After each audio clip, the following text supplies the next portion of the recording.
By the end of the Second World War, few names in France provoked as much hatred, disappointment, and sorrow as that of Marshal Philippe Petain, once the hero of Verdun, later the man who surrendered France to Hitler and led the collaborationist Vichy regime.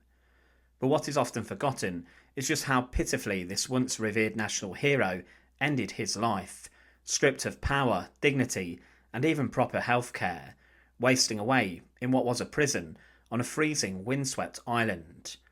This is a story of the brutal end of Philippe Petain. To understand the bitterness of Petain's final days, we have to remember who he was and what he became. Born in 1856, Philippe Petain rose throughout the French army ranks and became a national hero in World War I. In 1916, during the hellish battle at Verdun, he became the man who would not yield. His leadership and calm saved France from collapse. After the war, he was worshipped as a saviour. Streets, schools and statues were dedicated to him. But when France fell to Nazi Germany in 1940, Petain, then in his 80s, accepted leadership of what became the Vichy regime. He signed an armistice with Hitler and ruled over the unoccupied zone of France, presenting himself as a paternal protector. In reality, Vichy France actively collaborated with the Nazis, rounding up Jews, persecuting resistance members, and enforcing repressive laws. By the war's end, the French people's view of Petain had transformed from veneration to disgust. The hero of Verdun was now seen as the traitor of Vichy. After Germany's defeat, Petain fled to Switzerland, but in April 1945 he returned voluntarily to France, perhaps believing his service in World War I would save him from execution. Instead, he was immediately arrested. His trial began in July 1945, and it was a national spectacle. The courtroom was packed with journalists, soldiers, and former resistance members. The frail 89-year-old Petain sat silently through most of it, seemingly detached, sometimes dozing off as the prosecution read out charges of treason and collaboration. When he did speak, he defended his actions as an effort to protect France from total ruin, claiming he'd tried to shield the nation from German brutality, but few believed him. The verdict came swiftly, guilty of treason, and he was sentenced to death by firing squad. General Charles de Gaulle, now leader of liberated France, intervened. He reduced Petain's sentence from death to life imprisonment. De Gaulle later explained that he refused to make a martyr out of an old man who was already condemned by history. So instead of facing a firing squad, the 89-year-old Petain was sent to spend the rest of his life in prison, exiled to a desolate fortress island off the western coast of France called Ile-d'Yeu. This rocky island in the Bay of Biscay, surrounded by cold Atlantic winds and accessible only by boat, was isolated and bleak. It was once used for military defence, and now it became the final cage for a man who had once commanded millions. Petain was held in Fort de Pierre-Levée, a grim 19th century fortress built on the island's highest point. Its thick stone walls, iron gates and narrow slits for windows made it both secure and soul-crushing. At first he was accompanied by his loyal nurse, Jean-Marin, and allowed a few comforts, a small stove, a bed, a desk and books. But his health was already failing rapidly. He was deaf in one ear, blind in one eye, and often confused. His memory faltered, and he would sometimes call his guards by the names of his soldiers from the First World War. Winter on the island was especially brutal. The Atlantic storms battered the walls, the damp seeped into the prison, and temperatures dropped below freezing. Petain, frail and old, shivered constantly. He complained that he could not feel his fingers. At times, guards had to wrap him in multiple blankets just to keep him alive. As the years passed, Petain's physical decline was matched by his mental collapse. By 1948, he was 92 years old and suffering from severe dementia. He would sometimes talk to imaginary aides, giving military orders as if Verdun was still raging. One of his nurses later recalled that he would stand and salute invisible soldiers, muttering words like, "Hold the line, men, hold the line."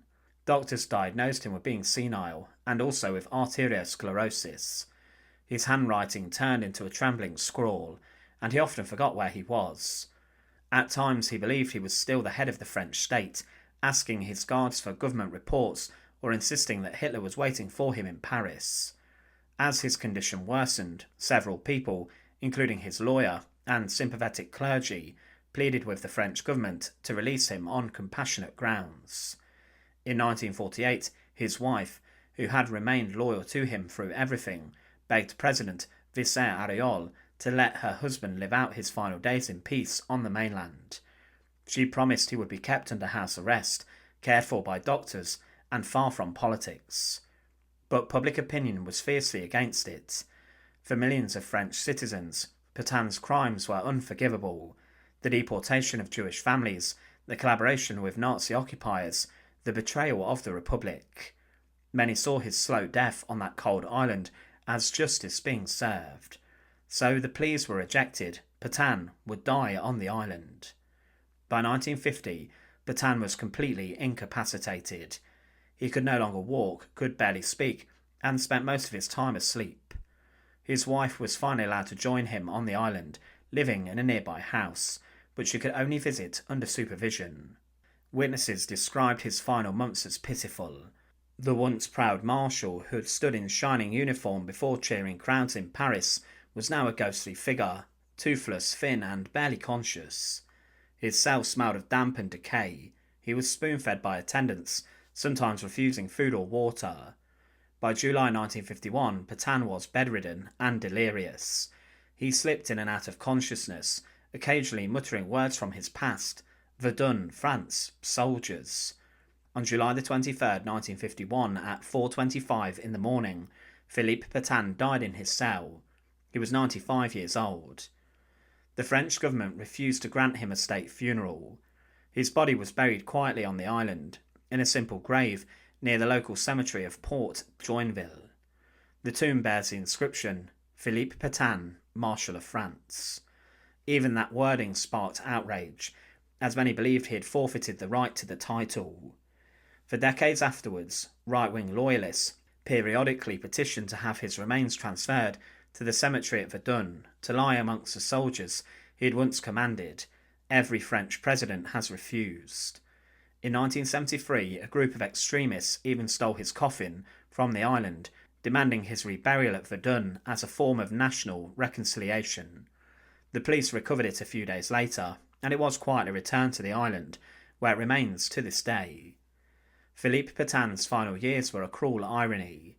The man once hailed as the Lion of Verdun, saviour of France and father figure of the army, ended his life forgotten, senile and imprisoned. He had wanted to protect France from destruction, or so he claimed, but instead his leadership deepened the nation's wounds. His trial and miserable exile became a symbol of how absolute power, even in the hands of a national hero, can lead to utter ruin. Visitors to the island today can still see the fort, a crumbling grey fortress overlooking the Atlantic. There's no museum, no tribute, just silence and sea winds. Petain's grave lies nearby, modest and often ignored. The island itself has become a metaphor for his fate, isolated, windswept, and forgotten by the country he once ruled. The brutal end of Philippe Petain wasn't one of violence or execution, but of something more haunting, slow decay. His punishment was to live long enough to see his reputation destroyed, his name cursed, and his own mind fade away.